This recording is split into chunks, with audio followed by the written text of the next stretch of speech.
Salam, mən Gülər. Hər kəsin atdığı bir addım var. Biz 3 qadın bu addımı atdıq.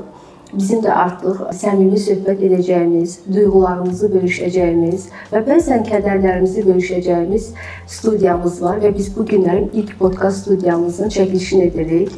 Mən və iki dənə mənə əziz olan iki gözəl xanımla bir yerdə sizi sağlamaq istəyirik. Buyurun. Salam, hər vaxtınız xeyir olsun. Gülər, çox xeyir olsun. Səbinə, sənin üçün də xeyir olsun, hamımız üçün. Mən Gülnar, artıq uzun illərdir ki, qadınlarla birlikdəyəm, qadınlara dəstəyəm və bu addımı da Gülərlə və Səbinə ilə atmaq mənim üçün çox dəyərlidir. Çünki bugünə qədər söhbətlərimizi, etiraf söhbətlərimizi, gözəl anlarımızı, bəzən kədərli anlarımızı qapalı məkanlarda paylaşırdıq. Ancaq indi artıq cəsarət gəlib bizə. İstəyirik ki, bu mövzularımızı, söhbətlərimizi artıq açıq edək, hər kəs dinləsin və tam səmimi bir, rahat bir mühitdə sizlərin də bizi izləməyiniz, dəstəyiniz bizə çox dəyərlidir. Nə gözəl. Salam, xoş gördük sizləri. Mən Səbinə. Artıq 4 ildən çoxdur ki, menstrual maarifləndirmə ilə məşğulam. Qadın mövzularının əhəmiyyəti, qadın mövzularında qadınların ehtiyacı olan dəstək çox aktualdır. Ümumiyyətlə, son zamanlarda podkast çəkilişləri hədsiz çoxdur və inanıram ki və əminəm ki, bizim birlikdə edəcəyimiz digər podkastlardan fərqlənəcək. Yəni, daha çox real hekayələr və daha səmimi söhbətlər və nəzəriyyədən uzaq, daha real həyata yaxın bir şeyləri bölüşəcəyik. Bizim dinləyicimiz olub, hekayələri bizdə görəcəksiniz. Ki, yəni əslində biz tək deyilik, hər birimizin hekayələrimiz var. Nə gözəl. Bizim hekayəmiz zaten bizim podkastımızın adı. Biz burada üçümüz də öz hekayəmizdən danışaq. Çünki bizi dinləyən, inanıram ki, yüzlərlə xanımlar olacaq. Hər biri bizim dinlədikcə özlərində hansısa bir oxşarlıq tapacaqlar. Mən istəyirəm ki, biz bu günlərin öz hekayəmizdən danışaq və bizim arxada 3 dənə gözəl tablo rəsm əsərlərimiz və bu 3 xanım bizim hər birimizdir. Ən əsas biz 3 xanım çox güclü qadınlarıq. Gülnar xanım danışardı bizim necə bu yola başlamağımızdan, necə hekayələrimiz yaranmağından və Səbinə də bir yerdə. Biz bunu bölüşsək daha yaxşı olardı. Düzdür.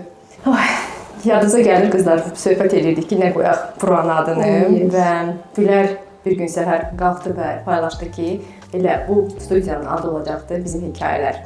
Əslində o qədər toxundu bu söz mənə. Çünki biz qadınlar, bizim adımız var, bizim statusumuz var cəmiyyətdə. Deyilmi, mən anayam, kimsə üçün koçam, kimsə üçün terapevtəm, kimsə üçün müəlliməm. Bizi mən edən, mənim hekayələrimdir. Yəni, mən bugün sizlə bir yerdə oturmağım üçün və ya sizin qarşınıza çıxa bilməyim üçün mənim çox gözəl hekayələrim var. Və bu gözəllik o demək deyil ki, bunlar hamısı uğur hekayələridir. Burada yaralı hekayələr də var, burada kədərli hekayələr də var. Kimlərsə o kədərli hekayələrə travmalar deyir. Amma düşünürəm ki, elə həmin bu hekayələr o bizim həyatımızın naxışıdır və bugün bu cəsarətimizi də buradan almışıq. Mənə yuxuda verilmiş bir addır. Yuxuda nənəmi görürəm. Orada o ad deyilir, çoxlu qadınlar olur orada. Amma ən əsas mən nənəmi görürəm, orada o ad deyilir və o adda mən başa düşürəm ki, öz nənəm mənə xeyir-dua verir və bizim hekayəmiz, podkastımızın adı elə olur. Çünki hər bir qadının özünün hekayəsi var. Əlbəttə, elə Səbinənin də vardır mütləq. Əslində, hər birimizin, belə deyək də, ailədən, cəmiyyətdən yüklədiyimiz bəzi məsuliyyətlər var da. Tutaq ki, məktəbi oxu, universiteti bitir, yaxşı oxu, yaxşı qiymət al, qırmızı diplom al, işlə, işin yaxşı olsun, yaxşı maaşın olsun, dövlət işində işlə, yaxşı yerdə işlə və s. müəyyən daha çox mükəmməlliyətçiliyimizi göstərən tərəflər olur. Və əslində bunların hamısını etmişdim mən. Övlad sahibi olmaq və s. Yəni, belə deyək də, valideynlər tərəfindən qoyulan o tik qoyulmalı, quş qoyulmalı, hər birini etmişdim. Və çox adam bəlkə razılaşar. Bizlərin həyatında 30 yaşdan öncə, 30 yaşdan sonra deyər bir hekayə fərqliliyi olur. Hekayə dəyişir, sanki 30 yaşına qədər bizdən istənilən gözləntiləri qarşılayırıq. Amma 30-dan sonra artıq özümüz nə istəyirik, özümüzdən gözləntimiz nədir, onun bir kəşfinə çıxırıq. 2019-dan mən bu yola çıxdım, kəşf yoluna çıxdım. Həmin kəşf yolunda Gülnar xanımı tanıdım.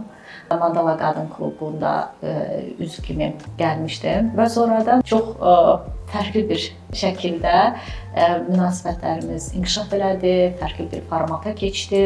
Belə baxanda 2020-dən bu yana nə qədər vaxt keçibdi də, yəni 5 il az bir müddət deyil. Bəlkə də elə bil ki, 30-dan öncə, 30-dan sonra, 35-dən də öncə və sonra bəlkə də o məsələ də var. Çünki həyatımızda müəyyən bir çıxıllar olur. Bu yolda Günar xanımdan çox şeylər öyrəndim. Mandala qadın çevrəsində doğma qadınlarla birləşdik, çox hekayələrimizi bölüşdük, yeni hekayələr yazdıq. Ən əsası odur ki, yeni hekayələr artıq bizdən gözlənilən deyil də bizim özümüzün yazdığımız hekayələrimiz oldu birlikdə.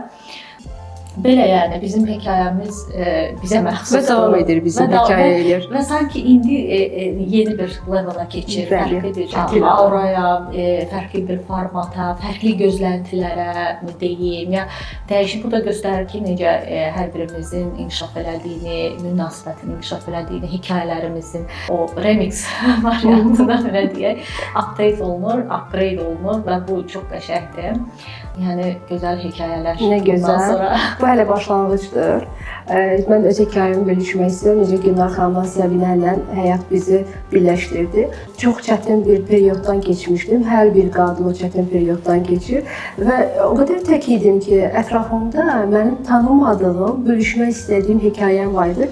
Yad qadın istəyirdim ətrafımda olsun. Bir gün günlərin bir günü Günar xanımla yolum kəsişir və tanımadığım bir qadını məni qucaqlamağı və yaşadığım çətinliyi, həmin tanımadığım qadınla bölüşməyi, mənə dəstək olmağı çox böyük bir şeydir və həmin Günar xanımın qırmızı çadırında Səbinə ilə tanış oluram. Səbinəni də öncələrdən izləyirdim. Səbinəni görən kimi, mən sizi izləyirəm, sizin səhifənizi və bizim ilk səfərimiz Naxçıvana səfər oldu və Naxçıvana səfər bizi o qədər birləşdirdi ki, bir-birimizlə və bizim bu səfərlərimiz artıq ölkədən xarici olan, yəni Omana səfər etmişik, Türkiyəyə səfər etmişik, Marokkoya səfər etmişik və biz hər səfərimizdə öz hekayələrimizi danışırdıq.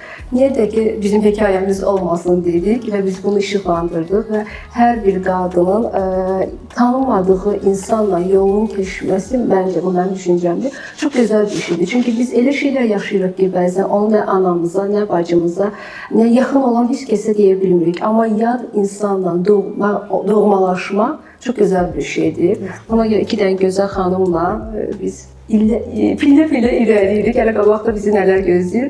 Xeyr, bizimlə bilirəm ki, daha gözəl işlər gözləyir bizi bir yerdə. Bir dəfə bir podkastda dəvətliyəm. Orada mənə bir sual verirlər ki, bugünkü qadının problemi nədir? Elə ilk oradaca da cavab gəldi mənə ki, bugünkü qadının problemi təkliyidir. Tək başınadır. Bütün məsuliyyətlər, o sənin dediyin məsuliyyətlər, o statusa layiq olmaq üçün o qədər məsuliyyət üzərinə götürür və deyir ki, mən tək bacararam. Sanki özünü sübut eləmək istəyir. Və əslində çox, cəmiyyətdə də çox problemlər şəkildə üzə çıxır. Amma kökünə gedəndə həqiqətən bugünün qadını çox təkdir. Elə sizin bu danışdığınız bütün bu tanışlıqlarımızın kökündə də mən niyə buna başlamışdım? Elə o qadın olaraq, qadına ehtiyacdan. O qadının yanında olması, onu qınamadan eşitməsi. Yəni bugünə qədər təsəvvür edə bilərsiniz də, yüzlərlə hekayə, hələ nə qədər siz şahid olmusunuz, eşitmişəm, paylaşıblar məndən. Və baxıram ki, bəzən heç bir şey lazım deyil. Yəni nə məsləhət, nə yol göstərmək, yox, bircə dənə eşitmək, yanında olmaq və o söz var, bizim Mandalanın sözü, mən səninləyəm. Həqiqətən. Mən səninləyəm. Yəni siz də mənim yanında olmusunuz, o bəzən söz də yox, elə yanında olmaq da yetərlidir. Və bu hekayələr çox dəyərlidir. Bunlar bir fayldırlar. Bunlar həqiqətən bizim naxışımızdılar və onu çox istəyirəm ki, bax necə sən öz deyirsən ki, ağrılı zamanında yanıma gəldi və yaxud da ki, Səbinədə bir fərqli dönəmdən keçirdi. Eyni şəkildə də mənim fərqli dönəmimdən keçəndə qabağıma çıxan qadınlar var. Yəni ağrı nədir? Ağrı odur ki, diqqət istəyir və diqqət nə üçün lazımdır? Diqqət lazımdır ki, ora energiyanı ötürəsən. Və elə bir ki, sanki biz bir-birimizin yanında olanda o təhlükəsiz bir şərait yaranır ki, o ağrıya yer verəsən, onu bəsləyəsən, onu oxşayasan, sevələyəsən. Qucaqlamaq belə özünü seyfdə, yəni özümü güvəndə hiss edir həqiqətən. Bir yerdə, məsələn, mən o qədər olub ki, dəfələrlə özümü narahat hiss etdiyim zaman, hal-hazırda, yəni 2 gün bundan öncə də ola bilər, 1 həftə bundan öncə də ola bilər, və bir anda görürəm ki, telefonuma mesaj gəlir. Ya qrupda siz ikiniz nəsə yazırsınız və ya Səbinə şəxsi də yazır ki, Gülər, nə edirsən? Özü də bəzədir ki, özü bəzədir ki, sən nəsə hiss edirsən, həqiqətən. Çünki məncə hər bir qadın o tək qaldığı anda sığınacağı qadınlar tapmalıdır. Qadın qadına dəstək olmalıdır. Bir-birinin ən azı o sizin qucaqlamanız var, ən azı bir-birini qucaqlamalıdır həqiqətən. Elə deyilmi? Nə yazışırdınız orada?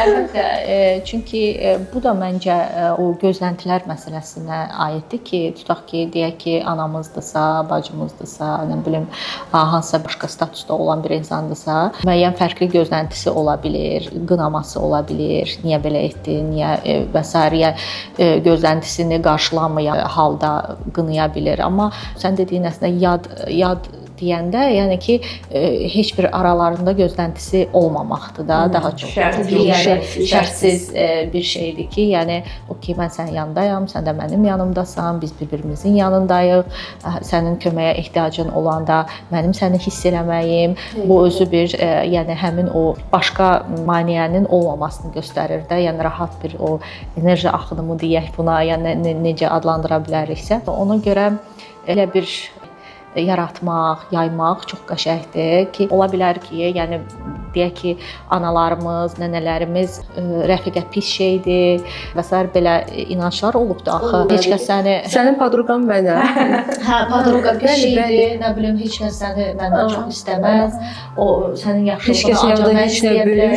Heç kəs bölüşmə, yaxşı şey demə və s. Nə qədər əslində cəmiyyətdən və cəmiyyətin üzvlərindən, kənarda kinolardan nə qədər inanclar formalaşdırılıb ki, bizdə əslində yad, elə yad sözünün özü belə yadlıq da, yəni doğma ola bilməzsən bir tələbini qoyubdu sanki.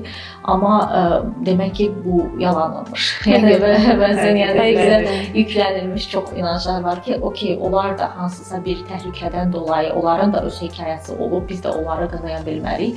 Onlar da nəyəsə görə, hansısa məqsədlə, hansısa bunun yaşadıqları fərqli ola bilər, izahları fərqli ola bilər. Amma indiki dövrdə bunun mümkünlüyünü yaşamaq, bunun mümkünlüyünü birlikdə təcrübə etmək, yəni yeni yaddaş, sanki yeni inanclar formalaşdırır ki, mümkündür ki, yad insan belə şərt deyil rəfiqə dost olsun, amma sadəcə bir-birinin yanında olaraq bir-birinə şərtsiz qadının nə qədər ətrafında qadın çox olsa daha yaxşıdır. Həm enerji baxımından yaxşıdır, həm enerji, həm də daha çox bir-birinə dəstək olur. Qadın bir-birinə dəstək olmaq çox gözəl bir şeydir. Biz bunu sizdən öyrənmişik. Mən bunu sizdən öyrənmişəm. Qırmızı çadırda Mandallı qadınlar çərçivəsinə qoşulandan sonra, yəni bunu biz bir yerdə o qədər qadınlarla tanış olmuşam.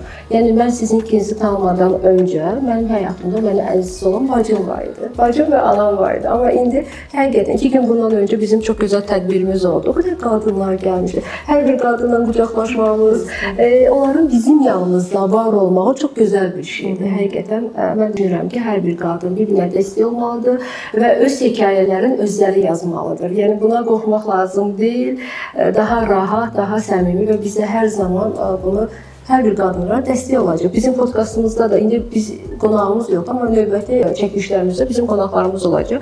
Hər bir qadını dinləməyə, yaşadıkları təcrübələrin, yəni onların etiraflarını dinləmək bizə çox xoş olar. Biz 3 qadın, zaten bu podkastımız, bu studiyamızı qurmağımızda məqsədimiz hər bir qadını dinləməkdir. Düzdür. Bir, bu qadının qadından uzaqlaşması məsələsinə gələndə də niyə belə oldu? Əslində çox səbəbləri var, ancaq elə bu yaxınlarda bunun söhbətini edirdik.